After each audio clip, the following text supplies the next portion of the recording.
Olá, muito bem-vindo, muito bem-vinda ao Bora Varejar, webcast semanal da Mercado e Consumo, a plataforma que fala tudo sobre varejo e consumo no Brasil e no mundo. Eu sou a Ana Freitas, editora-chefe da plataforma. Hoje a gente tem mais um super papo aqui sobre varejo e consumo. Ao meu lado, Gustavo Groman, editor da plataforma. Tudo bem, Gustavo? Bem-vindo mais uma vez. Obrigada pela companhia também mais uma vez. Tudo ótimo, Ana. Muito bom fazer parte mais uma vez aqui do Bora Varejar e Bora Varejar. Bora, que é o nosso assunto de sempre aqui, né? Sobre vários aspectos. A gente fala de varejo de consumo aqui semanalmente.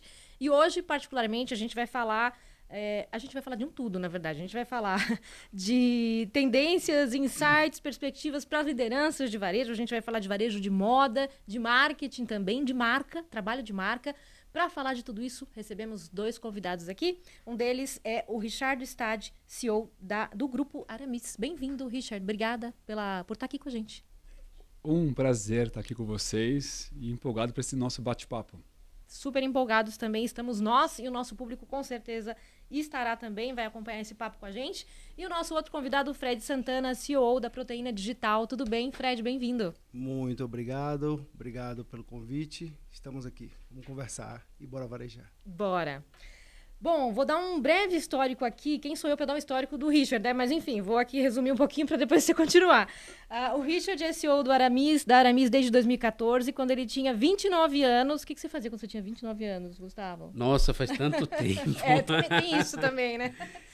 Mas, enfim, você não pensava ainda em liderar uma empresa, com certeza. Ainda não. Mas, enfim, desde muito jovem, como a gente está contando aqui, ele já tinha atuado nessa empresa como diretor comercial e de marketing, quando ele assumiu finalmente esse desafio. Richard, queria que você contasse, então, para a gente, melhor do que eu estou contando aqui, a história que você tem com a marca que foi fundada pelo teu pai, né? E a sua história mesmo, sua trajetória na empresa até os 29 e depois dos 29. História legal, né? Pensar em história é uma coisa divertida. Bom, eu entrei com 22 anos na Aramis, e a Aramis era bem menor na época. A gente tinha 11 lojas, umas 300 multimarcas, a empresa funcionava, meu pai tocava e falou, Rick, pouca experiência, vai pro estoque. Tá bom. Então eu comecei na Aramis no estoque, meio que fazendo um processo de treinar em estoque, controle de qualidade, aquele processo bem para aprender sobre a empresa. Estava 2 meses lá e tinha uma área que é relevante hoje em dia, mas na época era 70% do faturamento, que era multimarca. E aí tinha um gestor que tu cuidava na área há 7 anos, aí se incomodou que eu entrei, aquela um pouco de mudança de vozes na companhia. E aí chegou pro Henrique, meu pai, e falou, olha, acho que meu tempo deu, eu vou sair. Isso era outubro. Falei, tá bom, faz um em janeiro e a gente faz uma transição. Tranquilo? Tranquilo. Dia seguinte ele não apareceu. Aí eu fui promovido para gerente de marketing e multimarca. Então eu rodei 13 mil quilômetros de carro pelo interior do Brasil para conhecer o que era multimarca na mala vendendo. Aí fiquei uns 3 anos nessa cadeira tocando marketing e multimarketing. Trouxe um gestor, então aquela fase inicial onde você tem pouca experiência, mas você tem um cargo alto, mas você não tem o cargo, porque na verdade você não tem experiência, você põe pessoas embaixo. Então, aquela fase complexa inicial. Fiquei 3 anos nisso, depois eu queria ir para varejo, porque eu gosto de loja também, então fiquei mais 3 anos de manhã escritório, à tarde loja.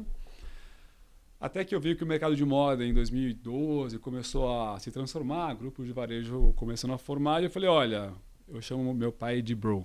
Falei, bro, o que não deveria acontecer, a gente ficar com uma empresa num tamanho pequeno para médio, um mercado em consolidação, eu queria trazer um fundo de investimento. Ele falou, sério?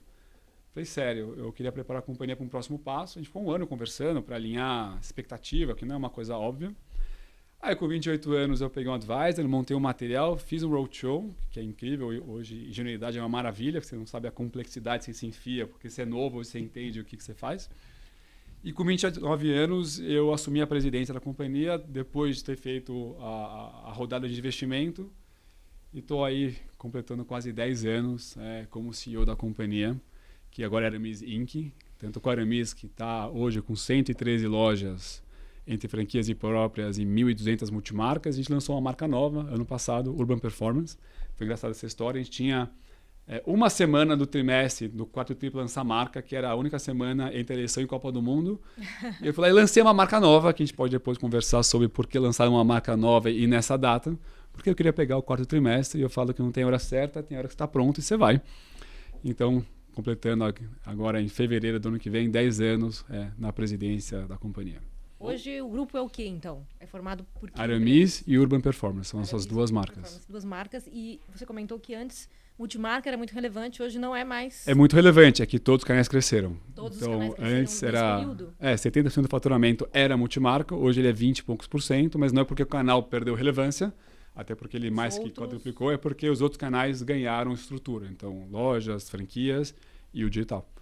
Então, hoje é uma companhia que tem todos os canais com bastante estratégia. E isso que ajudou a gente a crescer tanto. Depois a gente vai falar um pouco de crescimento, Sim. reposicionamento.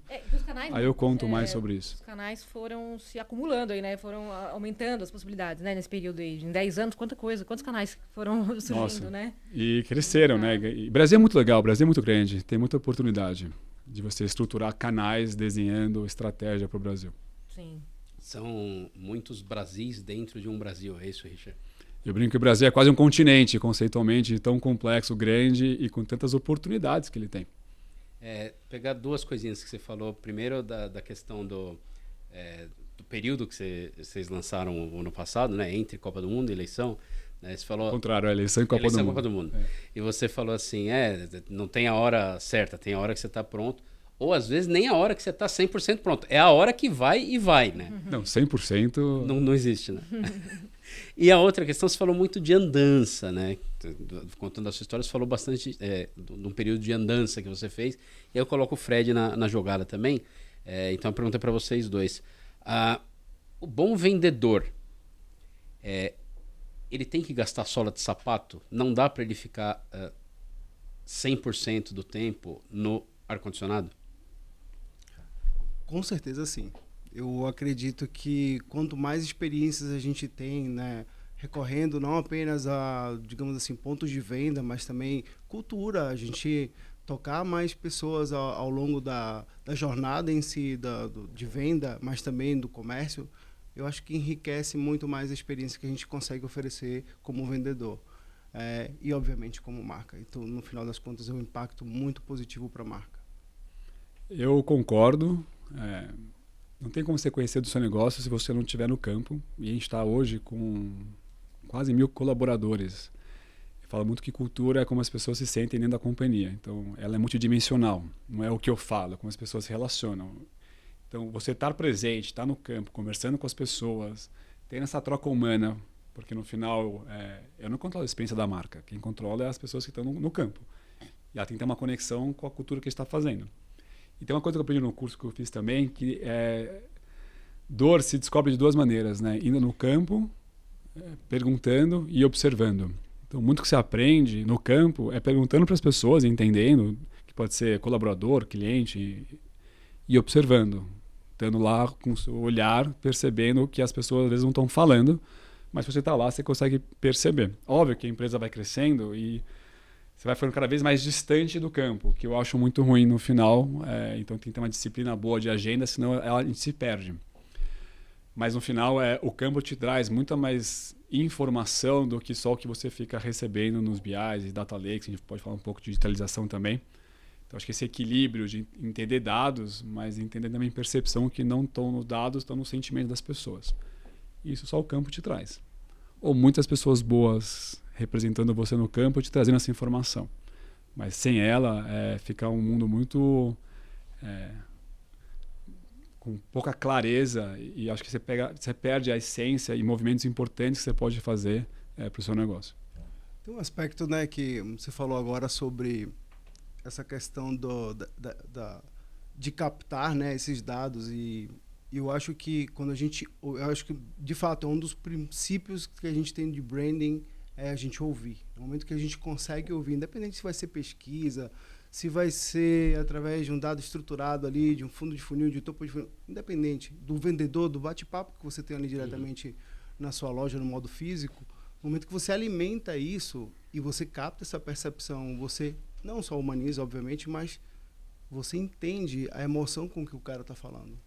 Porque pode vir um número ali escrito dentro de uma tabela, dentro de um data lake, você fazer um decupagem e colocar no dashboard, mas isso não vai interpretar o que realmente é o sentimento que ele tem, a emoção que ele tem. Eu acho que isso aí não pode ser perdido. É claro que isso aqui é importante, né? A gente trazer uma tela, entender o número, ver para onde vai. O data-driven acontece, mas essa essência eu acho que é muito legal de manter dentro do negócio, né? E cada vez mais as empresas conseguem entender que dado também captar, né? Que dado é interessante para você...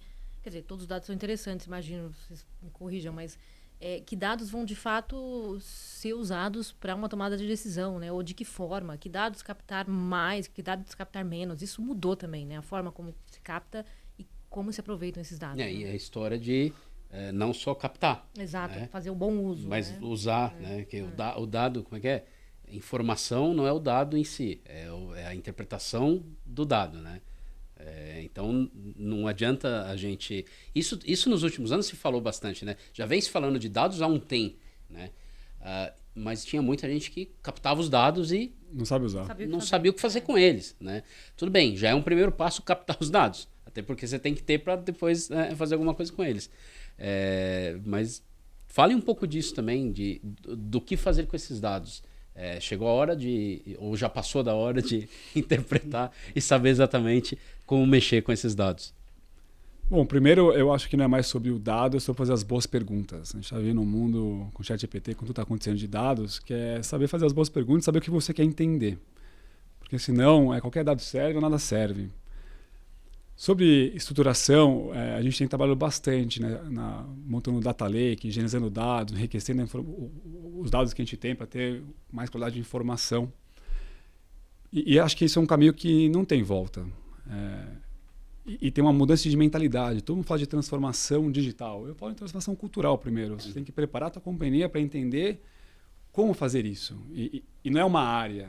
Vou deixar a área de tecnologia fazer isso. Não é. É como você preparar a sua companhia inteira para ter discussões pautadas na qualidade da informação e você estruturando o volume de dados para você poder pensar melhor na estratégia. Né? Voltando esse curso que eu fiz, todo mundo gasta muito tempo em estratégia, ou não tanto estratégia como deveria, e muito em execução. O que eu aprendi muito é um lugar pré-estratégia, que é você ter os dados, saber fazer as perguntas certas, para ter a qualidade da informação certa, para você poder sentar numa mesa de estratégia. Aí sim, tem um momento profundo de debate, de plano estratégico, como você quer liderar, o que você quer fazer, quais são os impactos. E aí você desce para a execução. E a execução tem que ser realimentada com as informações que estão acontecendo para voltar. Então, se você criar um ciclo de informação acontecendo dentro da companhia, porque no final o dado é legal pensar em growth, pensar na área de CRM, então ter o dado de jornada de cliente, ter o dado para fora. Mas o que a gente tem debatido muito na companhia é a qualidade de dado para dentro. Para as áreas poderem tomar decisões mais coerentes e ter mais informação para a gente ter uma qualidade de discussão, pré-estratégia. Assim, acho que você consegue preparar a companhia para o ciclo que está acontecendo. Porque está tão dinâmico o negócio que se você não está se preparando nesse nível, no nosso caso, que a gente mexeu muito na marca, a gente já fala sobre isso daqui a pouco, é complexo. Então, essa alimentação de dados e sabendo como levar isso para fora e como usar para dentro, são as maiores discussões que eu tenho tido hoje com o nosso time, que não é só o time de tecnologia. Isso toca também, quando a gente fala de People Analytics também, totalmente, né? Eu estava em reunião agora com a minha turma de RH, com a turma de People Analytics, fazendo todo o dashboard dos nossos em Power BI, porque no final, eu falo, se você não está fazendo geração de valor para o seu cliente, para o seu colaborador, eu não sei para quem está fazendo. Sim. É mais ou menos isso. O que é o People Analytics que vocês falaram? Vocês estão falando do colaborador, é isso? Dados? Dados... Como entender esse colaborador? Quando você tem... A gente está com 1.000 colaboradores hoje quase na companhia, mais a base nos franqueados. Tem uma área de People Analytics, é uma área do RH, trabalhando em dados para entender como você consegue fazer uma gestão melhor do seu time. Que pode ser desde dados demográficos, dados básicos, ou até você entender como você tem que capacitar, como é o aging do seu time, como está acontecendo o turnover dele, qual é o perfil que você está buscando ter na companhia. Então, quanto mais dados você consegue enriquecer também o seu lake dados de colaboradores, melhor a qualidade de informação você tem para debater estratégia, porque preparar a companhia para os próximos ciclos envolve você preparar seu time para o próximo ciclo, ou entender as capacidades que você precisa trazer para sua companhia para poder preparar ela para esses movimentos que está fazendo. E a área de People Analytics vem com esse olhar de dados e informação para munir a área de RH e a área de gestão da companhia para preparar a organização para esses movimentos. Fred, primeiramente, queria te pedir desculpas que eu falei o teu cargo errado. Eu falei COO e é CCO. Gustavo me deu aqui uma... São tantas siglas. Gustavo me deu aqui um cutucão. Área criativa, hein? Exato, então. Mas, desculpas, CCO, então, da Proteína Digital. E o Richard está falando muito... e está falando de dentro de uma empresa que está preparada, né? Como as empresas estão, no geral, você vê nesse... Por exemplo, sobre People Analytics, para mim é uma expressão nova. Como você vê as empresas de varejo, de outras áreas mesmo, preparadas para esse ciclo novo e, enfim, executando isso já ou não, ainda temos aí um gap a ser resolvido? Ana, eu acho que, de uma certa forma, o mercado brasileiro está em um processo de amadurecimento. Não é comum, pelo menos até onde eu tenho conhecimento, que tenha empresas estruturando dados analíticos sobre pessoas de uma forma um pouco mais ampla, né, com certa expressão. Eu acho que por virtude do estudo que você vem fazendo também, e eu acho que isso são práticas que vêm diretamente ligadas a como colocar mais o RH em um momento mais estratégico, de como eu vou colocar minha gestão para poder utilizar esses recursos e estruturar essa base para poder fazer essa transformação cultural que ele está dizendo, faz com que a transformação de fato comece a acontecer para chegar nessa maturidade de transformação digital. Eu, pelo menos, tenho essa visão. Não sei se tem muitas empresas hoje em dia no Brasil que pensem ou que executem esse tipo de dado, né? E isso partir da liderança, né? Quer dizer, sem dúvida. Porque a cultura, mal ou bem, pode ser, obviamente, alimentada e deve ser, né, cultivada nas outras instâncias da empresa. Mas se não estiver na liderança, isso não vai ser replicado de nenhuma maneira, né?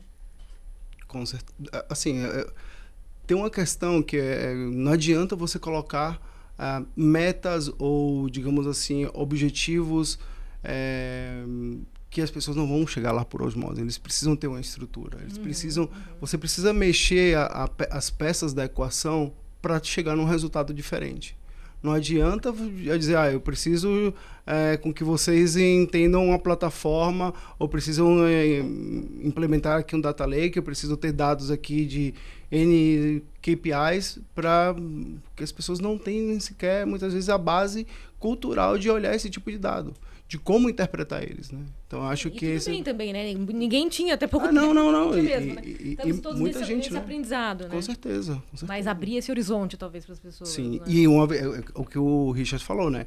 Abriu a tampa, já era. É que nem começar a fazer branding. Uma vez que você faz o branding, ele entra no gerúndio e não tem como parar essa máquina. Porque você começa a ver também outras coisas que têm um impacto diretamente ali do que é a essência da marca, como ela se comunica, como você vai ouvir as pessoas, captar essa dor, né, que o Richard até falou ali no começo. Tudo termina sendo, eu diria, inputs diretamente para o que é o propósito da marca, os principais valores, e isso termina sendo, eu diria assim, criando brands para a comunicação. E aí podem surgir até iniciativas, né, parcerias, spin-offs daí, né, novas marcas surgirem, e criação de tendências de inovação, ou bem inovação, digamos, fora da caixa mesmo, mais disruptivas, ou até mesmo melhorias, né, evolutivas de cada produto que a gente tem. Isso aí. A gente vai fazer um pequeno intervalinho agora. Daqui a pouquinho a gente volta com mais Bora Varejar e os nossos dois convidados de hoje, o Richard e o Fred. Fique aí com a gente. Olá, a Ana aqui, convidando você para se inscrever no canal aqui do Bora Varejar, episódio novo toda quinta-feira às 10 da manhã. Curta também o nosso conteúdo, compartilhe e, claro, acompanhe as notícias diárias da Mercado e Consumo no nosso portal, mercadoeconsumo.com.br. Voltamos para continuar esse bate-papo com o Richard Stade, CEO da Aramis, e com o Fred Santana, CCO da Proteína Digital. Richard, perguntando, você já falou algumas vezes aí nas respostas anteriores, né? Daqui a pouco a gente vai falar sobre isso, aí a gente ainda não abordou. Novas marcas, né, da Aramis. Fala um pouco disso, das novas marcas, do que aconteceu, do que vem acontecendo e, quem sabe, até do que vai acontecer. Bom, é o seguinte, em 2018 a gente pegou uma consultoria grande estratégica e a gente fez o que era o maior potencial de Aramis e território de marcas novas, já imaginando que a gente tem que continuar preparando a companhia para crescer. E aí a gente fez lá o desenho do que seria o potencial de Aramis, de abertura de loja, sortimento e por aí vai. E a gente desenhou 2 territórios de marcas. Uma que eu fiquei muito empolgado para fazer, porque aqui a gente lançou por sinal, porque para mim é uma tendência que está acontecendo lá fora, e eu falei, se a gente vai lançar uma marca nova, que seja algo que quase ninguém fez, né? Acho que esse era o desafio. E aí a gente foi lá e pegou uma consultoria também de branding, e a gente construiu as 2 marcas. Quando a gente terminou esse processo, eu olhei para a Aramis e falei, antes de lançar marcas, eu deveria estar olhando para a minha marca principal. Porque eu falo que não tem marca velha, não tem marca nova. Tem marca que não atualiza. E aí, quando a gente terminou de fazer esse processo das marcas novas, veio a pandemia. E aí não dá para lançar marca nova na pandemia. E aí eu falei, sabe uma coisa? Eu vou aproveitar para refazer a Aramis. Então, no final, para mim, foi uma oportunidade, por ter feito do zero uma marca, me trouxe muito conhecimento de olhar para a Aramis e falar, eu vou refazer esse negócio. E como a pandemia foi muito ruim para o varejo de moda, um mês caiu 93%, outro mês caiu 85%. E nas minhas palestras eu falo muito que a gente tem um gráfico de 14 a 19, desde que o fundo entrou até 19, a gente teve um crescimento anual de 14% ao ano. Que é um bom crescimento, não é fácil ter essa consistência. Mas também me trouxe uma provocação. Sabe quando você quer mexer no seu negócio, mas você não vai ser maluco de mexer no negócio que vai bem? Então você vai devagarzinho arrumando algumas coisas. O problema é que devagarzinho o cliente não percebe. Porque é sutil. E tudo que é sutil, o cliente não percebe na marca. E aí eu falei, sabe uma coisa, agora é hora. Aí mudamos logo, posicionamento, sortimento, layout de loja. A gente contratou 100 pessoas na pandemia, totalmente anticíclico, né? Porque a gente não tinha área de tecnologia estruturada, negócios digitais não era estruturado, o marketing era muito pequeno. E aí mostrou todas as fragilidades da companhia. Eu falei, ok, é o que é, vamos refazer. E aí a gente refez a Aramis inteira. E aí você prepara a companhia, eu falei, olha, refizemos ela, vamos lançar esse reposicionamento. E se pegar de 2019 para 2023, a gente vai dobrar a companhia de tamanho. Tanto em receita quanto em EBITDA. Nesse processo, eu falei, bom, estou com a marca nova, desenhada, produto pronto, não vou lançar uma marca nova. O que a gente fez? A gente aproveitou que a Aramis estava reposicionando e a gente fez uma linha dentro da Aramis para testar o produto. Coisas que também antigamente não faria. Vou testar numa marca, depois eu tiro, não era óbvio. E a gente testou, chama Urban Performance, a marca nova. É uma marca de tecidos de esporte para moda. Então a gente fala quando a moda e a performance se conectam, que é um novo universo. Então minha roupa que eu estou usando hoje, por coincidência ou não sei, é da Urban. Então essa é uma camisa de tecido de poliamida, que tem uma tecnologia que traz foco, recuperação muscular, dentro de uma tecnologia da roupa. Eu já fiquei interessado. Eu sei, sou vendedor dessa camisa pra caramba. Chama Energy, a camisa. Sou vendedor da Energy. Não foi por acaso. Não foi por acaso. Então, o que a gente fez? A gente colocou na Aramis como uma linha Urban Performance, até para aproveitar no reposicionamento, porque era muito tecnológico o produto. E a gente colocou na Aramis. O que aconteceu? Depois de um ano, vendeu muito bem. Falei, opa, se a gente não tirar agora e lançar ela apartado, ela vai ser consumida pela Aramis. Tendo aproveitado já um ano de prática da marca, a gente voltou para a agência, ajustou os ponteiros da marca, porque a gente aprendeu bastante, e aí ficou pronta ela segundo semestre do ano passado. E eu queria testar, lançar ela no 4º tri, porque é o melhor trimestre de varejo, não fazia sentido eu esperar março desse ano para lançar, e a gente fez nosso lançamento da Urban Performance digital, então uma marca que nasce com mentalidade digital, e usando a estrutura de algumas lojas da marca para também trazer distribuição e reconhecimento de marca com corners. E assim a gente lançou a nossa segunda marca. Engraçado que o fato de ter feito ela lá atrás me impulsionou a refazer a Aramis, que impulsionou a aprender mais e lançar de novo a marca. Então acho que Steve Jobs fala, né? Conectando os pontos, olhar para trás é muito fácil conectar os pontos. Isso é quando você está fazendo. Exato. E aí quando você vai vindo para trás, você vai vendo que os pontos fazem sentido e você conta uma narrativa super bonita, mas que na hora foi um baita caos fazer tantos movimentos complexos e não tinha como testar, porque as lojas estavam fechadas. Então eu lembro da primeira apresentação que eu fiz, foi uma convenção virtual, que não tinha como fazer presencial. Eu tinha um PowerPoint com o logo que tinha mudado, redescubra Aramis, e não tem mais alfaiataria na loja, assim, caos. Eu tinha um e-commerce que eu tinha mudado e um logo só. Então, fazer um reposicionamento de uma marca que já tem relevância e tamanho, quando você não está com os canais todo aberto para testar, trouxe um tempero maior de complexidade, Vou falar que eu pus fogo no parquinho em todas as áreas. Certas horas eu falei, acho que eu exagerei no fogo, mas não tinha como não continuar. E aí eu fui continuando e aprendendo e literalmente fazendo e aprendendo. Muito legal. Desafiador, né, Fred? Você, ainda mais como ele tá falando, né? Depois parece que tudo foi muito bem planejadinho e tudo faz sentido, mas só quem tá ali no dia a dia que sabe o trabalho que dá. Ainda mais quando a gente tá falando de uma marca, como ele disse, super conhecida e tal, como transformar essa marca, mas não tanto para o consumidor continuar se identificando, né? Mas perceber também que está tendo uma evolução, enfim.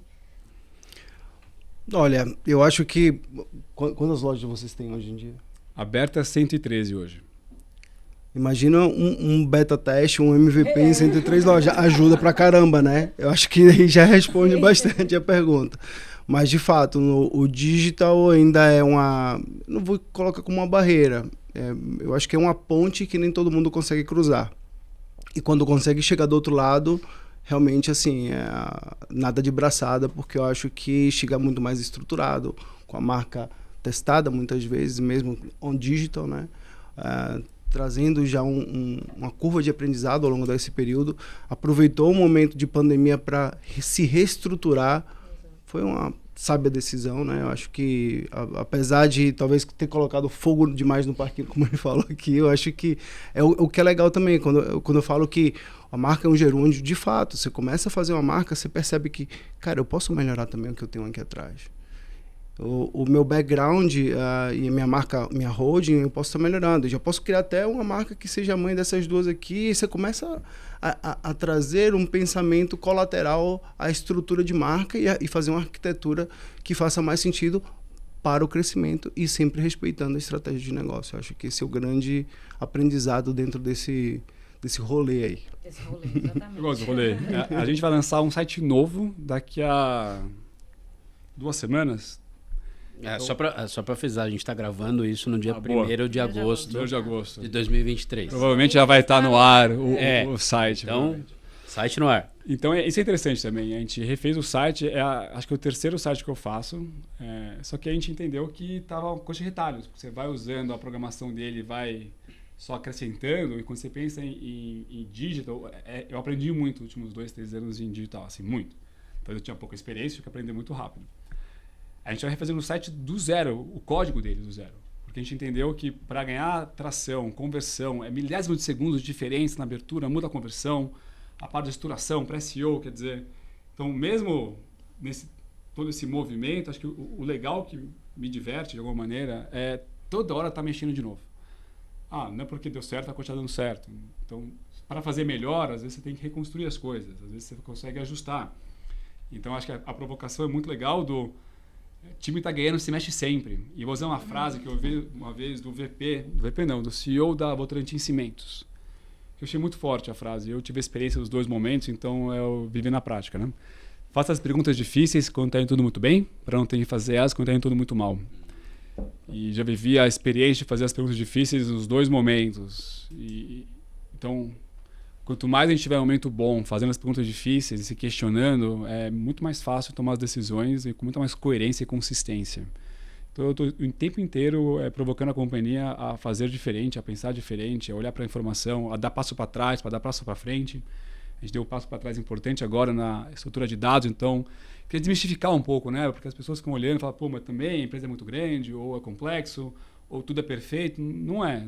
Eu estou aqui, acho que meu papel é mais não trazer só os casos perfeitos, porque senão parece que é fácil fazer as coisas.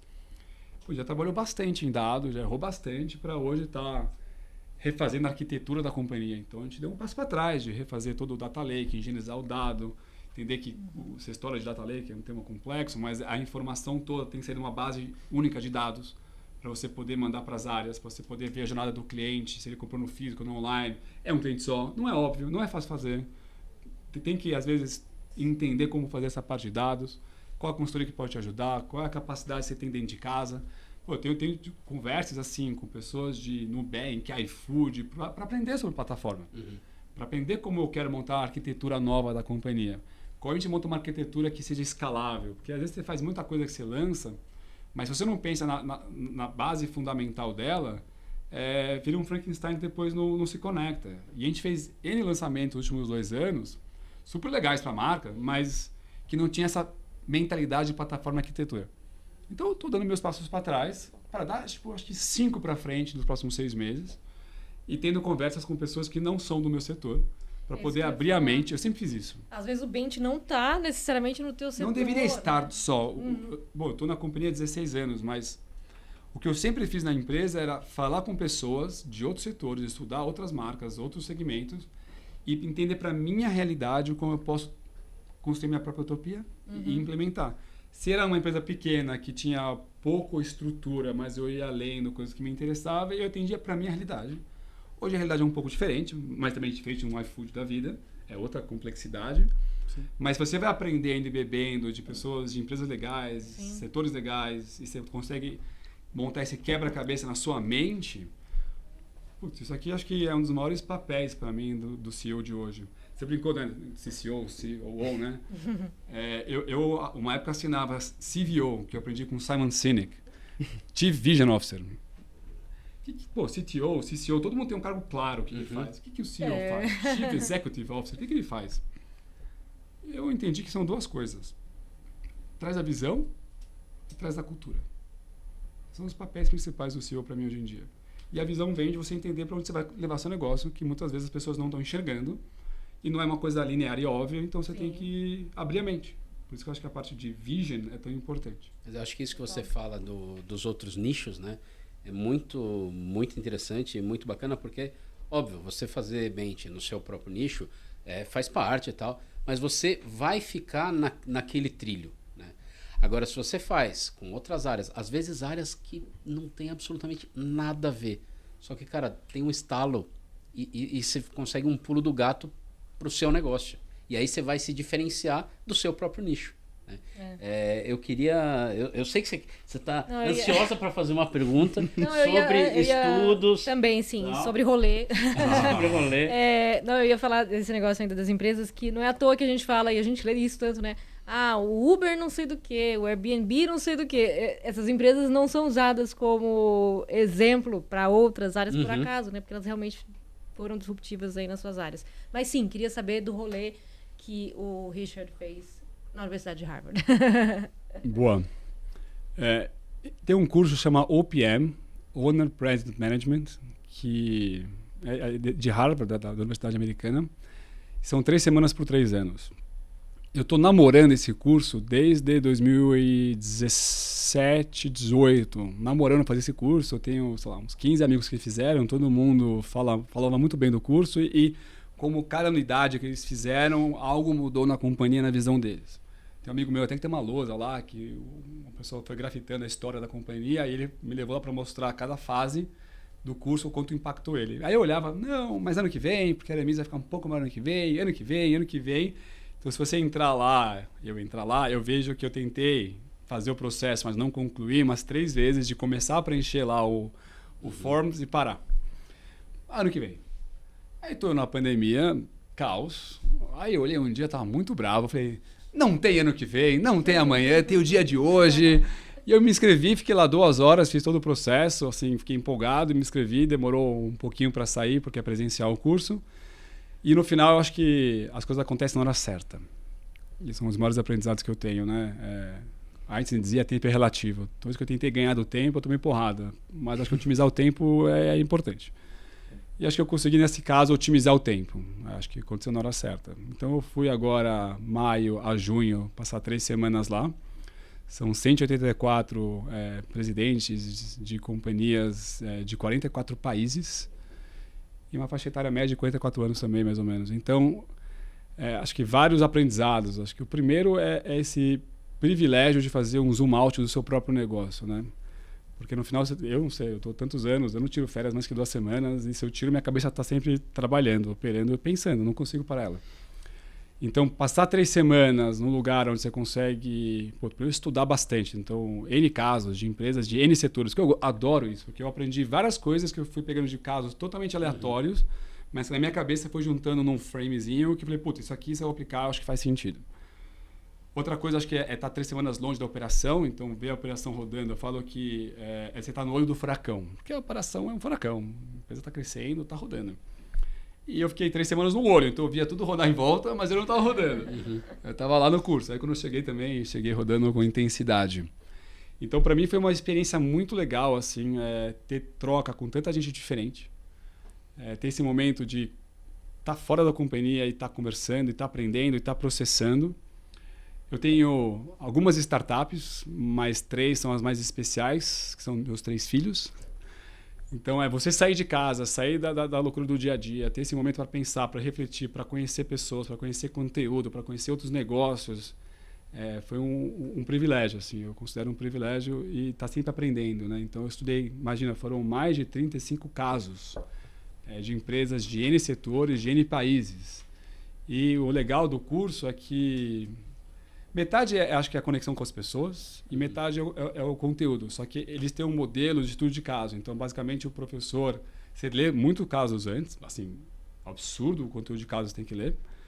Aí você tem um debate com as pessoas que você mora. Então, eu morei com 8 pessoas, então a gente debatia os casos entre o grupo de 8, depois a gente ia para uma sala de aula e debatia todo mundo o caso. E o legal cada um tinha uma percepção diferente do caso, ou insights diferentes, e o legal é o poder da troca. As pessoas compartilham as percepções delas e você vai anotando, vai aprendendo. Você conseguiu ficar fora mesmo da operação?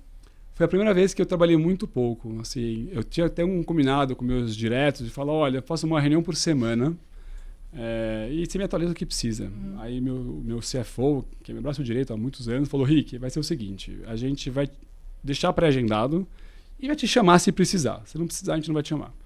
Então, primeira semana 0, segunda semana um pouco mais, terceira semana um pouco mais, mas ainda longe de uma agenda estruturada e muito mais no WhatsApp respondendo as coisas do que uma agenda estruturada participando. Óbvio, quando eu voltei, teve desafios para fazer. Sim. Até porque aprendi muita coisa que eu queria implementar e debater com o time, mas acho que a experiência foi muito rica. É importante, né? Até o Fred também pode comentar isso, do executivo ter essa disposição. Primeiro, esse autoconhecimento, né? Que você falou, eu não entendia nada de tecnologia e agora eu tive que aprender em 2 anos, sei lá, digitalização, enfim. Dar espaço para saber, ter essa autoconsciência, dar espaço para trás e se propor a adentrar esse mundo que não tem volta, né? Eu acho que quando a gente descontextualiza, né? A gente está sempre focado ali naquele... Eu trabalho com consultoria, com agência, sei lá, há mais de 20 anos. E a gente está ali no trilho, né? Porque às vezes o trilho não é o lugar onde você vai andar mais rápido, né? Você pode, às vezes, estar na pista solto, ou de repente na grama, galopando, andando de bike, ou fazendo outra coisa que você vai andar mais rápido. Então, sair do mercado para olhar outros benches e levantar esses cases, que eu acho que é riquíssimo, não só para o negócio, mas até mesmo no processo. A gente lida muito com o processo criativo, né? A gente atende clientes. Então, eu acho que quando a gente coloca isso e descontextualiza... Um caso assim que a gente teve recentemente, né? Um cliente tinha um desafio e a gente pegou esse desafio e falou, cara, como é que isso aqui foi resolvido em indústria? Como é que isso aqui foi resolvido no varejo? E era uma questão de health tech, né? Então, tinha muito... Outra área. Era outra área, assim, e a gente percebeu que tinha alguns desafios de como estruturar um portfólio de produtos e serviços muito mais organizado, muito mais eficiente, enxugando ou expandindo algumas áreas que a gente pegou diretamente desses bens. Que eram comuns, né? Então, sair da operação te permite isso, ter uma visão, o zoom out, né, que você comentou, acho que isso é uma riqueza absurda, né, para qualquer negócio. Total, né? E dificilmente a gente consegue, né, como o Richard falou, por hábito ou por enfim, por necessidade da empresa, né, ter o executivo ali, né? Mas eu acho também que o mundo mudou. Tá para fazer curso online. Eu tenho uma agenda estruturada do meu tempo para falar com pessoas. Então, eu marco almoço. Eu uso muito almoço para isso. Eu marco café, eu vou conhecer gente de outros setores que estão fazendo coisas diferentes. Eu vou aprender, eu vou passar meus aprendizados também. Então, acho que você tem N maneiras de fazer uma agenda para aprender. Ok, se você consegue fazer um curso fora, maravilhoso. Um curso no Brasil também é maravilhoso. Tem N cursos muito legais. Eu vejo a Start, trabalhos muito legais que eles fazem. G4, eu gosto muito deles também. Então, acho que tem como fazer. Não tem uma forma só. Sei lá, minha irmã fez um curso no MIT de transformação digital online, assim, e eu tive um debate com ela de plataforma e eu fiquei chocado com o que ela aprendeu, assim, chocado, tipo, impressionante. Então, eu acho que é desmistificar o conceito. E acho que se permitiu, dentro da sua agenda, da sua possibilidade, se provocar a fazer alguma coisa. Começa pequeno, vai com outras coisas legais. Eu acho que o importante para mim é não ter que seguir uma fórmula, porque hoje está claro que tem N formatos. E eu tive um mentor que falou uma coisa que eu aprendi, que eu gostei muito, cada um aprende de um jeito. Cada um aprende de um jeito. Eu aprendi de um jeito diferente de outras pessoas. Então, quando você entende o formato de como você aprende, putz, aí é questão de você ter uma disciplina de agenda de como fazer ela bem feita. Mas, às vezes, a gente tem essa provocação. Então, para mim, o curso foi um desafio fazer o OPM, 3 semanas no lugar, estudando, 30 casos. Não é uma coisa natural para mim, porque eu aprendo de maneiras diferentes. Mas acho que o desafio de fazer era um desafio de me provocar algo novo. Então, acho que quando você tem essa consciência, como a gente estava conversando um pouco agora, eu acho que te dá N possibilidades. Eu acho que isso a gente tem que se provocar a fazer. Essas possibilidades, elas vêm muito também hoje em dia, elas aumentaram por esse avanço do digital, né? Que você falou aí do caso da sua irmã, né? Sim. E aí, pegando um pouco do que você falou agora há pouco, em relação à parte do e-commerce, né? O pré-pandemia, a gente tinha um comportamento do consumidor relacionado a físico e relacionado a digital, né? Durante a pandemia, a gente teve um outro comportamento. O pós-pandemia, a gente está tendo um outro comportamento, que ainda não se sabe se é um comportamento pós-pandemia e que daqui a pouco vai mudar, ou se é um comportamento pós-pandemia que vai perdurar por algum tempo. O que eu queria falar, e puxando um pouco do que você falou de sempre estar ali mexendo nas coisas, né? É isso, não dá para parar mais de mexer nas coisas, não dá para parar mais de atualizar o e-commerce, de pensar no novo comportamento do consumidor, porque ele era de um jeito, passou por outro, é de outro e amanhã é de mais um. É assim, perguntando para vocês dois. Eu adoro frases, eu tenho N frases na minha cabeça, eu adoro frases. Mas teve uma também que eu gostei muito do Tony Robbins, que ele fala: o momento que você para de crescer, você começa a morrer. Quando você para de mexer no seu negócio, ele começa a parar. Não tem milagre. É isso. Então eu fico debatendo muito com o time, falei, puxa, tá puxado, né? Mudando tanta coisa ao mesmo tempo. É intenso, não é uma agenda sempre agradável. E aí eu tava conversando com a turma e falou, Rick, mas é isso. A gente vai ter que entender que essa é a nossa realidade. Óbvio que você vai melhorando a governança.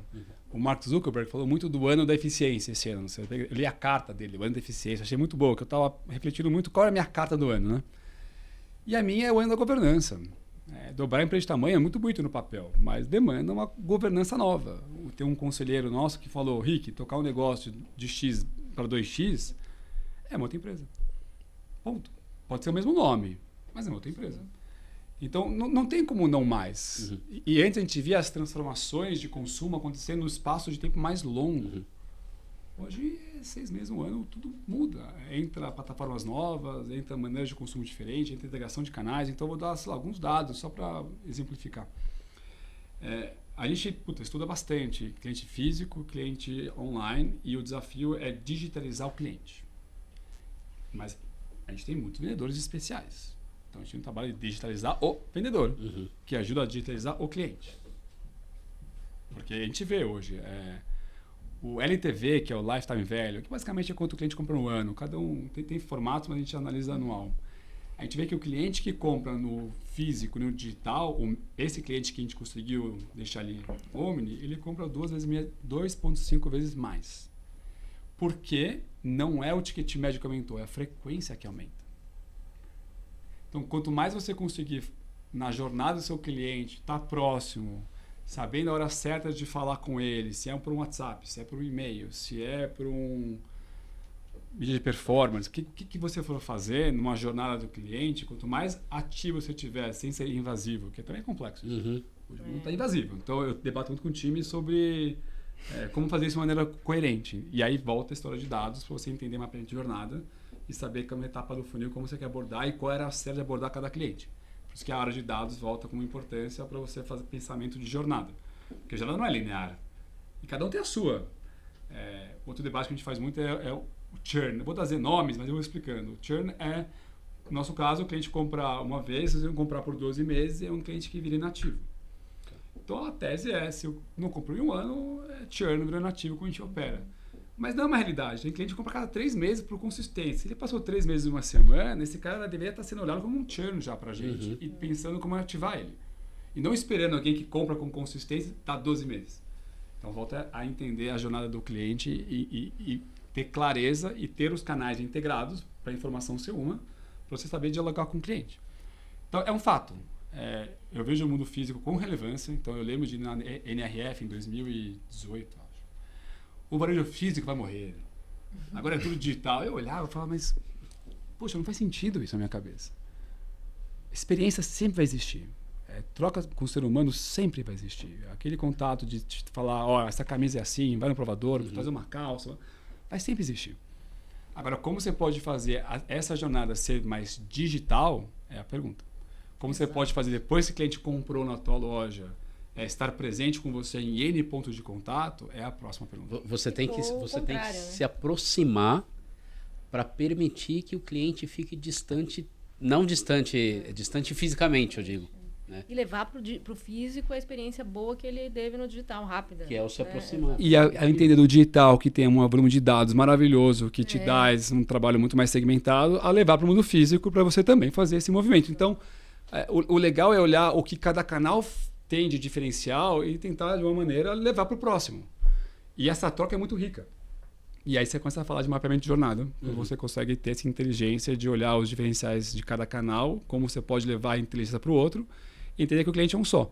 Então, tinha um debate. O cliente é do físico, o cliente é do digital.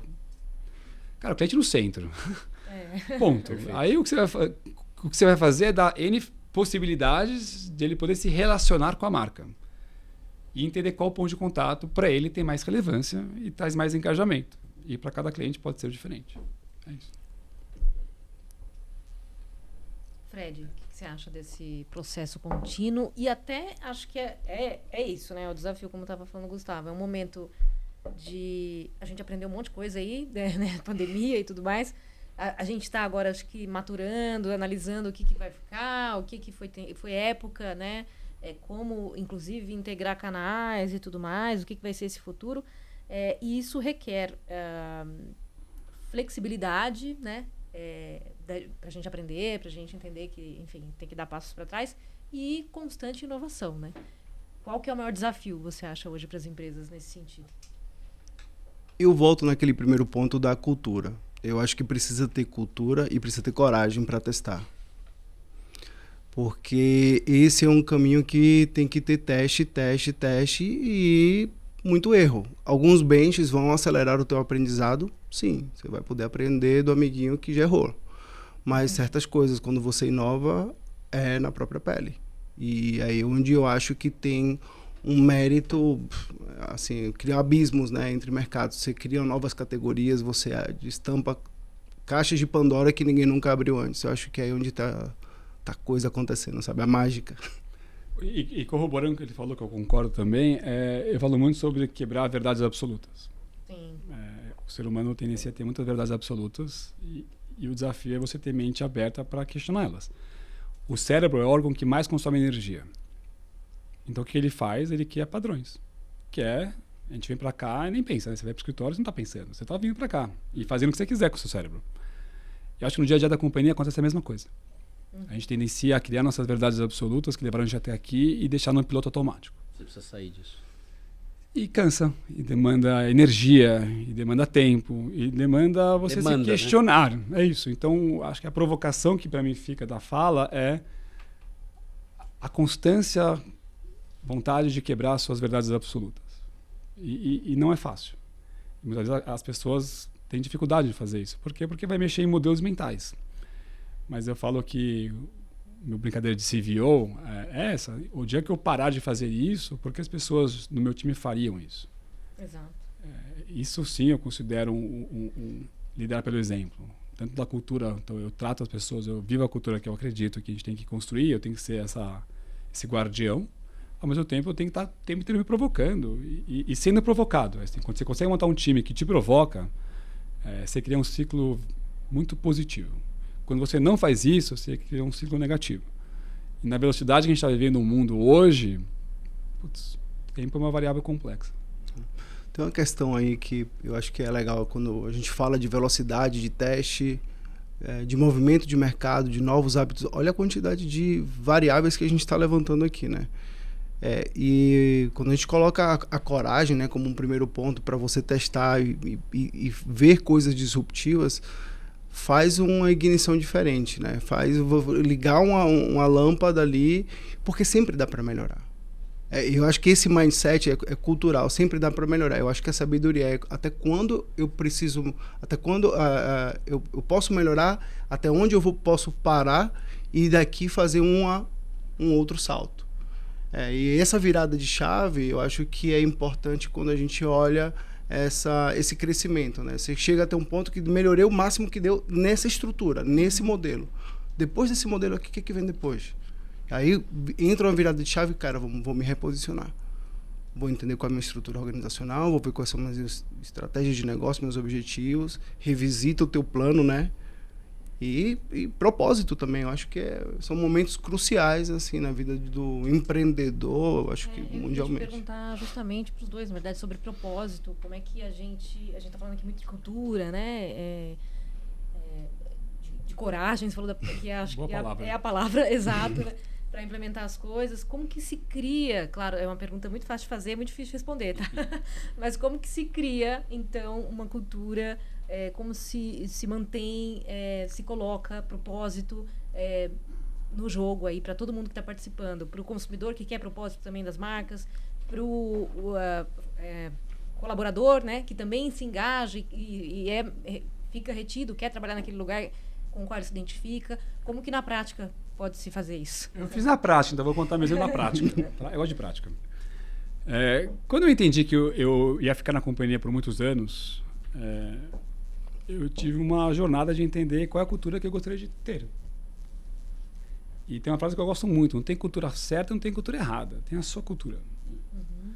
E uma coisa que eu falo muito na companhia é uma coisa que eu aprendi, acho que também em 2017, 2018, foi por aí. Todo mundo. A gente tem nossa essência e a gente tem as camadas de proteção, que basicamente é o que a gente coloca para aguentar a pancadaria do dia a dia e se desenvolver. E acho que essas camadas, elas de alguma maneira te privam de ser quem você é. Certo dia eu olhei e falei, cara, se eu vou ter uma companhia que você é a pessoa que está liderando, eu tenho que ser eu. Eu tenho que ser eu aqui com vocês, eu fazendo palestra, eu no meu dia a dia. Tem que ser você. E eu tirei um pouco dessas camadas todas e falei, o que sobrou aqui? E os pilares da cultura da companhia tem que ser muito o que você acredita que é a sua verdade. E aí você vai trazer o quê? As pessoas que identificam com isso. E vai expelir que a gente não identifica. E está tudo bem também. E é maravilhoso isso. Agora, eu falo que a gente já quebrou alguns sistemas complexos. Eu falo que organizações são sistemas complexos que se autorregulam. E eu já quebrei alguns sistemas eu comecei lá atrás, com 22 anos, para a companhia que a gente tem hoje. E quebrar um sistema dói, porque você está mexendo no core da companhia. E por que eu falo que se autorregula? E como ele se autorregula? Através das relações das pessoas. É muito menos sobre o que eu falo, e é muito mais como as pessoas se relacionam. Uhum. E esse é o desafio de você manter uma cultura forte. É quando você tem um volume de crescimento muito rápido, muita contratação, estresse da companhia pelo dor do crescimento, mantendo a essência e contratando com as pessoas ver valor na base fundamental do que é a sua cultura. E eu já vi N vezes pessoas que a gente contratou errado, porque tecnicamente era muito bom, mas não encaixava na cultura, e a pessoa não ficar.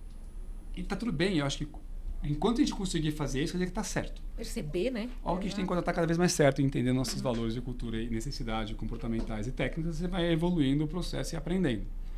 Então, para mim, é isso. Eu acho que se você entender qual é a tua essência e que te move, aí se você é o executivo principal, ok, você monta em cima disso. E se você não vai trabalhar com alguém, ache alguém que tenha valores similares com os seus, que você possa ser você mesmo. Então, eu falo eu faço, mas eu estou devendo, então tem que ser sincero, eu faço, mas estou devendo, onboarding com todo colaborador que entra no escritório. Todo mundo, estagiário, copeiro, quem entrar, fala comigo 20 minutos. Por que eu faço isso? Porque primeiro eu quero ouvir a história das pessoas. Uhum. Depois eu quero contar porque eu estou aqui. Depois eu quero falar da visão que eu tenho da organização. E eu olho no olho e percebo se a pessoa vê valor nisso. Uhum. Então, o meu onboarding é ser o guardião da cultura da companhia e pelo menos ter um momento de conversar com as pessoas. E ser, sabe, minha sala também é como aqui, uma sala de vidro. É aberta, de propósito. As pessoas me verem, ver as pessoas, sabe? Acho que é importante isso. Então, para mim, cultura é isso. É quando você consegue ter clareza dos seus valores, consegue criar toda a estrutura em volta disso e viver na prática, no dia a dia, nos dias bons, nos dias não tão bons, com clareza a sua essência. Então, eu fui testado, a nossa cultura foi testada na pandemia. Porque está indo muito bem, é muito fácil você manter cultura. Vai você fazer a tua essência quando você está, né, derretendo a companhia. Mas eu fui testado e eu tomei todas as minhas decisões pautadas na cultura que a gente estava construindo. E aí ela foi testada na prática, o que é uma cultura. Eu cheguei na primeira live, assim, caos, live para falar com o time, eu falei, eu tenho 2 variáveis que eu vou olhar, a cultura e o caixa. As 2 não podem acabar. Todo o resto eu estou aqui para trabalhar e fazer acontecer. E eu fazia lives a cada 10 dias, com transparência. Quanto tem de caixa? Lucro, prejuízo, movimentações. Tudo que a gente estava fazendo, eu estava trazendo com consistência para as pessoas. Porque a transparência é importante na hora que você está construindo cultura. E na hora boa e na hora ruim. Então, eu fui testado e eu acho que foi um teste importante para menos para mim, ter consistência e clareza do porquê a gente está fazendo o que a gente está fazendo. E aí é uma questão de evolução e equilíbrio. De como você vai fazendo a empresa crescer, mas se esforçando no seu melhor para manter o sistema corrigindo para o lugar certo. É isso. Eu gostei bastante dessa equação, né? Eu acho que quando a gente coloca a mão no coração, a gente descobre quem é realmente, né? Quem somos realmente as pessoas que estão coordenando, dirigindo, né? O rumo do barco. E a gente coloca esses valores que muitas vezes a gente muda também, né? A gente aprende. E o Richard falou uma coisa muito legal, que é ouvir, né? Eu acho que ouvir permite com que você perceba onde eu posso melhorar da minha cultura. E lá, pelo menos na Proteína, a gente tem uma cultura adaptativa. A gente brinca muito, o Rodrigo, o João, que são meus sócios, e a gente fala, cara, a gente precisa se adaptar o tempo todo. Porque o cenário é dinâmico, né? Os desafios, todo dia tem uma coisa nova para acontecer. Isso dá tesão. Isso é legal também, entendeu? De o que vai acontecer amanhã, porque a gente não sabe o que a gente vai testar. E isso tem um pouco do mindset de performance. E aí a gente eleva já até outro grau, né, de performance, quando a gente fala de não apenas, né, no growth, né?